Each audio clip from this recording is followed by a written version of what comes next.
Hi students, in this tutorial we're going to look at we'll continue looking at the 2020 integrated science specimen.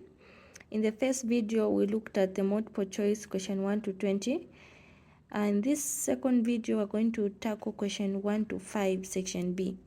So let's start with question 1, and question 1 is always going to be on the human body, always. Okay, so study the diagram illustrating a process in sexual reproduction involving gametes, which are sex cells R and Q. Okay, identify gamete R. Okay, gamete R is the sperm, gamete Q is the ovary and of the zygote there. Name the organ that produces gamete Q. Okay, ovary. Oh, gamete Q are the ovules or eggs, and what produces it is the ovary. C, what process occurs between gamete R and Q that results into the zygote? Okay, the process by which a sperm and an ovule fuse is called fertilization. E1, what term is given to the period from the time of the zygote is produced, the time of birth, that is called gestation period. E2, how long is a period of development from the zygote to the childbirth in human beings? In human beings it is 9 months. Okay. Question 2 is on plants and animals. So study the diagram of a cell as shown under a light microscope. Okay, it's clear. I'm trying to zoom in. Identify the type of cell shown in the diagram. Okay, so this is a plant cell, and specifically this is a palisade cell. Okay, which labeled feature on the cell in the diagram enabled you to identify the cell in A above? Okay, I was able to tell this is a plant cell because it has a cell wall, number 1, and number 2, it has chloroplast, and thirdly, it has a defined shape. So those 3, chloroplast, cell wall, and it has a defined shape. State 2 features of the cell labeled in the diagram that are found in both animal and plant cells. Okay, so the nucleus is found in both animal and plant cells, cytoplasm, and the cell membrane. So cell membrane, cytoplasm, and the nucleus are found in both animal and plant cells. D, which 2 letters represent the substance which make up the protoplasm? Okay, so the protoplasm simply comprises of the cytoplasm and the cell membrane. Basically, you have everything inside the cytoplasm. There are a lot of things in the cytoplasm. You have the vacuole, chloroplast, nucleus, and all that is enclosed by the cell membrane. So here the letters will be N and M. I hope you followed. The protoplasm is made of the cytoplasm and the nuclear membrane, or just the membrane. Let's go to the question on health.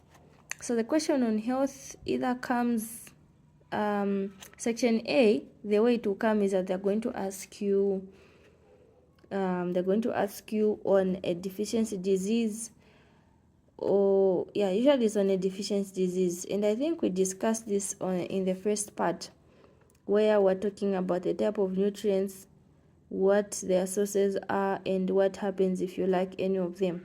So for example, if you lack vitamin D, you're going to have rickets.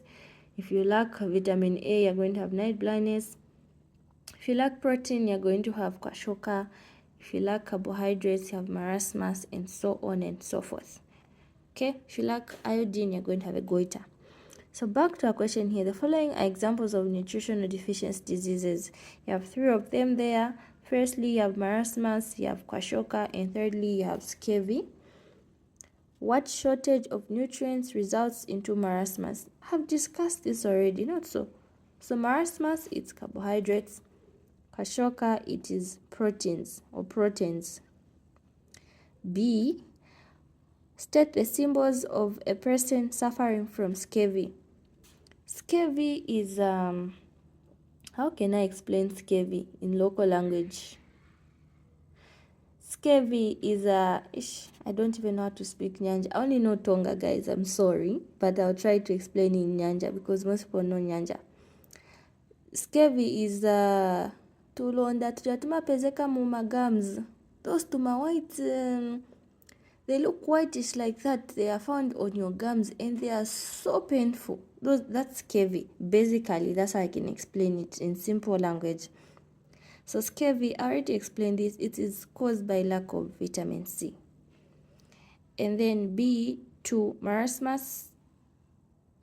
Actually, they're asking symptoms of a person suffering from scurvy. Okay, so painful sores along on the gum that causes bleeding at times if it's so bad. Marasmus, you're going to have a swollen tummy and very dry skin. That's marasmus. C, what vitamin is needed in a diet to avoid scurvy? So vitamin C. D, explain the importance of children's clinic in relation to preventing nutritional deficiency diseases. Now, most students are so excited when such simple questions like this come back. This is very simple. Asabele kuma face ukat explain the importance of children's clinic. I know the answer already before you finish reading the question. The question was specific to say, explain the importance of children's clinic in relation to preventing nutritional deficiency diseases. Okay, so there are a lot of things that take place at the children's clinic, such as checking weight, but that is not in relation to nutritional deficiency disease. So here, the children's clinic is important because when you go there, they are going to advise you on what foods to feed the child according to their what? Their weight. Okay, so maybe if the child weighs, let's say, there's no way you're going to have a 6-month-old child that weighs 10 kg or 15. Kamanaka 6 months na 15 kg. That is obesity, right? So they are going to advise you on the foods that you are going to feed the child so that they are not overweight. Or there's no way you're going to have a 4-year-old child that weighs 4 kg. Again, that's abnormal, right? So they're going to advise you on what food will boost the weight of the baby. Okay, let's move on. Let's go to question number 4 on materials and energy. Now, you agree with me that majority of questions in section B are actually from materials and energy. And materials and energy is simply a combination of different topics such as chemical reactions, the atomic structure, and other topics. Okay, so question 4 is on the atomic structure or the atom structure.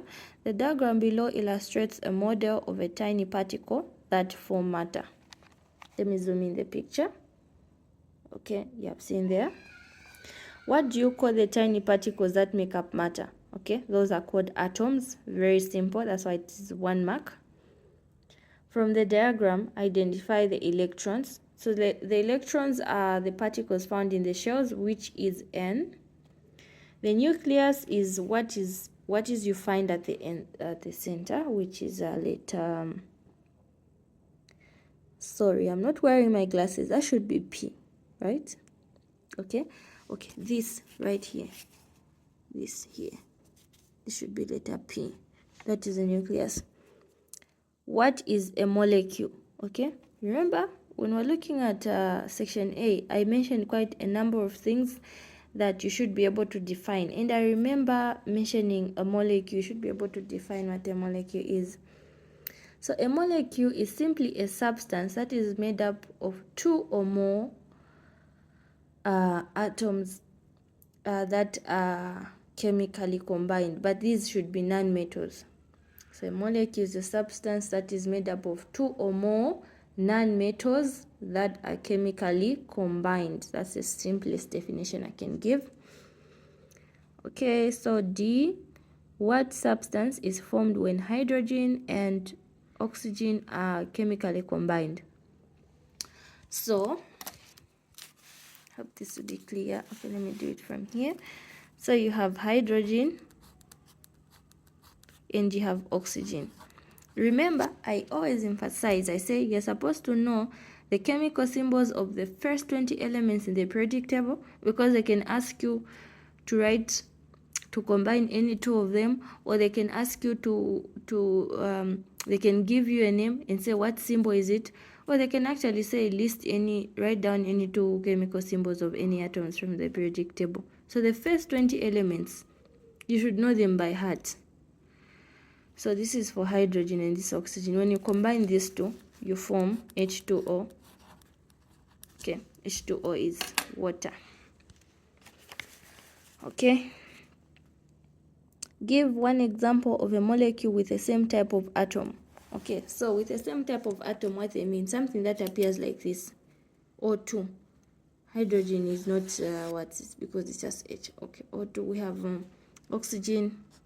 We have nitrogen. Okay, what else? And we also have chlorine. Chlorine is like this. They just want one. Okay, that is enough. Okay, let's go to the last question for this video. So for all past papers, I break them down into 3. Section A, then section B, I divide it into 5 questions in each video, so that you understand easily. The videos shouldn't be too long. So here, question 5 again is on materials and energy. The topic here is light. Okay, study the diagram on an experiment of light with objects P and Q. Let me zoom in so that you see that. Okay, which of the two objects P or Q is transparent? Okay, so for you to know, if they give you 2 objects, you're going to do this experiment. For those that haven't yet done, hopefully term 2 is for labs. You're going to do this experiment, hopefully at your school. Light passes through a transparent object and a light will bounce on a shiny surface. Hope you got that. On a shiny surface, light will bounce. On a transparent object, light will pass through. Okay, so from what I've just said, since here light passed through, this should be transparent, and here since it bounced, this should be shiny. Okay, so I've answered question A. B, give the reason that helped you to identify the transparent object. I already explained this again. I'm able to identify that P is transparent because light has passed through it. I was able to identify that Q is shiny because light bounced. C, what name is given to ray labeled T? Okay, here you have this ray labeled T and angle X. Okay, so here there are a lot of errors, and anyone can just go, especially for our Bemba friends. I'll try not to go.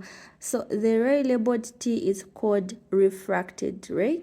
Okay, I wish you could be in a class where I can ask someone to pronounce a refracted ray so that I see who can go or not. Okay, joke aside.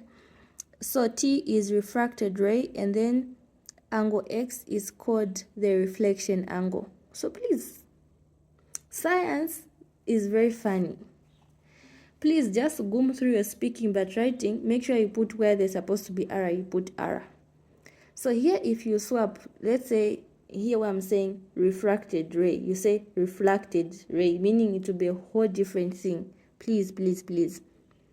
The ray is called refracted, then the angle is called the angle of reflection. Okay. Why does the ray R bend as it enters P? Okay. So here, before, in case you haven't done this experiment, you can try to put